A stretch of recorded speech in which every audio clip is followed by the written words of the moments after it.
We used to do a thing over on LTT where we bought Kickstarter products, brought them to the channel, unboxed them, and it was called Kickfarted. And we're bringing it to ShortCircuit. This is the game plug and play gun for modern displays. Nailed it. This device allows us to relive the golden era of arcade and home games where you pointed a thing at a screen and you shot things. I'm genuinely super excited about this because I've been eyeing modern light gun devices, but they're really expensive. And because it's such a niche thing, even, you know, the ones that can do everything, I'm like, it's not really worth it. But this is wonderful. It is a very attractive price, which we will get to later. If you don't know, older light guns don't work on modern displays because they were designed to work with CRT displays, or they're just motion devices that are pretending like they're a light gun, but it's not quite the same. This bypasses all of that and makes it really easy. Just plug and play.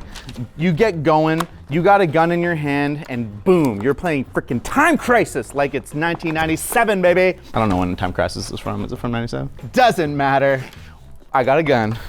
I'm genuinely excited. This is a little bit different than we normally do on ShortCircuit. This is not necessarily a field I have a ton of expertise in. Do you think there's light gun experts out there? There's gotta be light gun experts. We got our hands on the Ultimate Pack, which comes with 2 guns, our little game console, 4 games, 1 pedal, which is a bit of a bummer because that means only 1 player gets to actually get the full experience and the other's gonna have to use buttons for that. But you also get a cool little enamel pin. I actually am taking this. I don't care what you say. AC adapters. It's a variable power supply. That's surprising. I would have thought that would have been very... It's broken. No! Oh, there actually is a dent.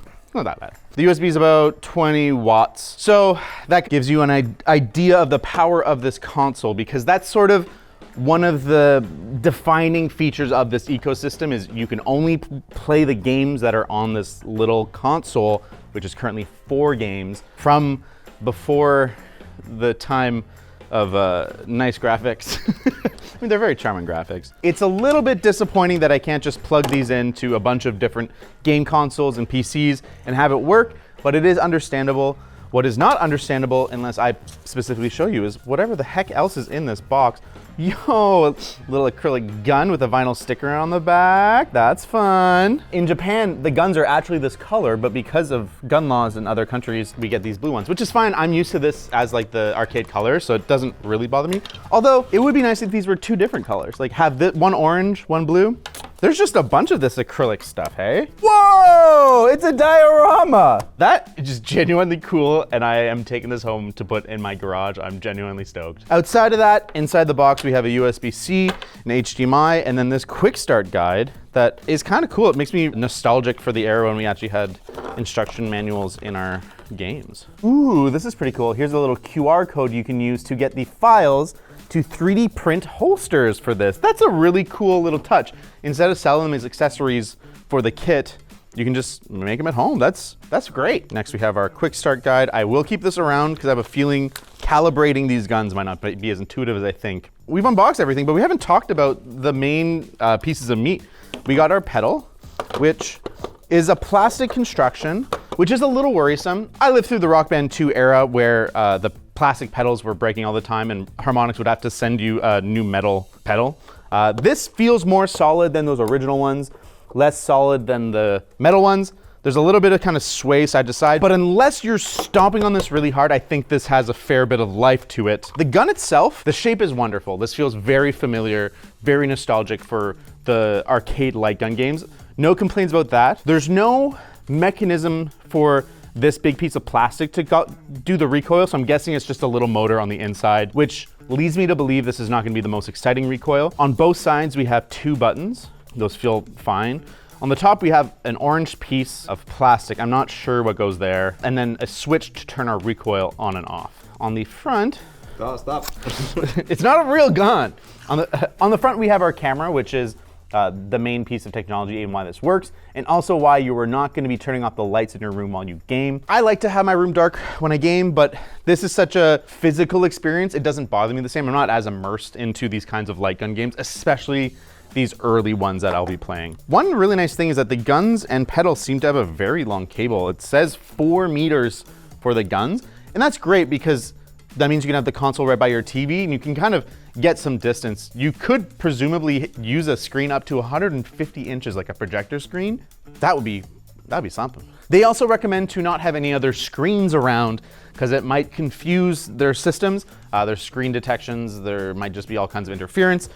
So it's definitely something to consider if you're someone that has like 5 screens that you're planning to play around. You'll either have to turn them off or move them or take a risk. Just like I'm risking telling you about a sponsor. Thanks to Dbrand for sponsoring this video. Until the end of the big 2025, anyone who places an order will be entered to win a new Samsung Galaxy Z trifold, which isn't even available in North America yet. Seriously, how do these guys get this stuff? In classic Dbrand fashion, this is really just a marketing stunt for their new Sketch 2D skins, which are available now for a bunch of devices. And yes, also for the trifold, even though nobody owns one yet. So head over to shortlinus.com and get your order in before January 1st, because after January 1st, it'll be too late. They'll have a new marketing stunt. Are you tired of boring screwdrivers? Boom! 4 new colors of the brand new LTT transparent screwdriver. Plasma purple, cryo teal, molten orange, and carbon black. They're see-through, they're awesome, and they're probably gonna sell out. The Prismagic screwdrivers are launching on December 26th at 6 a.m. PST. Sign up at the link below to get notified. Collect them all, or maybe pair them with our brand new bid case and all-over print hoodie. Okay, oh, that's kind of cool. Most light guns I've ever used in my life, the sights are totally useless. You kind of just get a feel for how off everything is. But if it is that accurate, where it's like asking you to be careful about how you calibrate, this is actually kind of exciting. So it's vibrating my hand because I have the recoil on. It is very much an old school rumble motor where there's just a weight spinning around. A little bit disappointed, but I knew it wasn't gonna be as cool as I wanted. Oh, it's crazy. I feel like I'm so far off to how I want to aim it. You're not doing it correctly. Look, I'm hosting a video, it's hard. But I'm literally lining it up. Can I try? Hey, stay out of this video. He's gotta figure it out, he's gotta learn. Let's go. So it is super off. Because now I'm aiming like an inch above where I would aim with a real gun. Whereas this is like, okay, I've got to calibrate so far off. Okay, this is time crisis. Graphics are crazy back then. Oh, this is crazy because it's high resolution. So it's really sharp in some ways, but then really dated looking in others. Like those textures are very 90s, but the resolution is actually quite high. It looks sick as hell. And now they design games like this. So I'm a big fan of Time Crisis 4. Me and my friend from high school, we used to play that at the movie theater every time we would go to it. Use any money we had. But I don't know if I've ever played the first one. The game might be old, the hardware might be a little bit cheap, but boy golly, am I having a good time. Boy golly. It's just not the kind of experience you really get to have much anymore because arcades are gone. Movie theaters barely even have arcade machines. Yo, no, get out of here. I think my calibration's a little bit off, but it doesn't feel like super accurate, but it never did. Even on like the arcade machines, it never felt truly remarkably accurate. Yo! Let's do a multiplayer. Oh, you wanna play? Yeah. It's my pedal though. So once we plug in your controller, we lose the pedal. Do you know the button we press to cover? Yes. Also, Time Crisis is only single player. Oh. And I'm realizing, because I was also disappointed that you can only use 2 guns or 1 gun and a pedal. I don't think the other games that are multiplayer use pedals. It's such a shame because the idea is good, the price is fine. If there was expandability, if you could buy like 5 games for $10 or something, and you could get enough pedals and guns to make it all work, that would be freaking sweet. Yeah, single player only is a big bummer. I'm very excited to play some Point Blank. I played a lot in Japan. Ooh. They have like Point Blank X and it's awesome. I've never played the original though. Oh, this does not look good. So pixel scaling is a complicated thing and this is not doing it right. This looks like some kind of bilinear, just stretching. Now you get to see how hard it is. Damn it. I don't know why you can't calibrate it. It is weird. Okay, let's get beginner stage. Well, I don't want to blow you out of the water in your first try, so.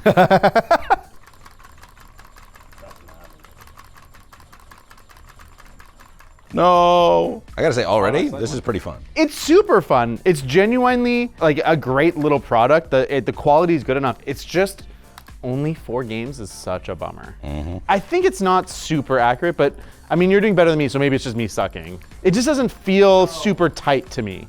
Yeah, you destroyed me on that one. But it's sweet, this is fun. Yeah, I'm having a blast. It's the kind of thing that it would be awesome to pull out at Christmas with like your uncle and be like, yo, remember these? Well, how much does it cost? Actually not too bad, just the gun, 70 bucks. The pack we got with everything, all the little extras, is $200 US, which is fairly expensive. Not in the world of arcade accessories, but in the world of small experiences you'll probably get over in a couple of days. And that's the challenge, is this is actually super fun, super cool, but you're gonna run out of fun to have with it fairly quick. But if you're a big light gun enthusiast and you have nostalgia for this kind of arcade shoot 'em up game, this is freaking cool. I have no major complaints. I think it's fairly priced. A Sinden light gun, just one, is almost the price of this entire package. And so I think the price is pretty fair for this. And maybe, who knows, don't buy it on this promise, but maybe they can update it in the future. We'll see. If $200 is a little steep for you, but you still want your light gun action, there is a $100 package that comes with a gun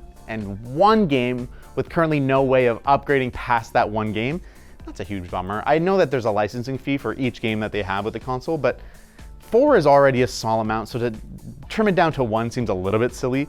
And then at $100, that seems like a worse value. I'd rather spend the $200, get 2 guns, pedal 4 games than $100 and get the cheaper package. So you can go check out their website, see if there's a package that works for you. But if you want more gun-related gaming content, I recently unboxed the Ragnarok Gun Mouse 2, which is a mouse that is like a gun, sort of. It's different, it's cool, just like you are if you keep watching Short Circuit. Thank you so much.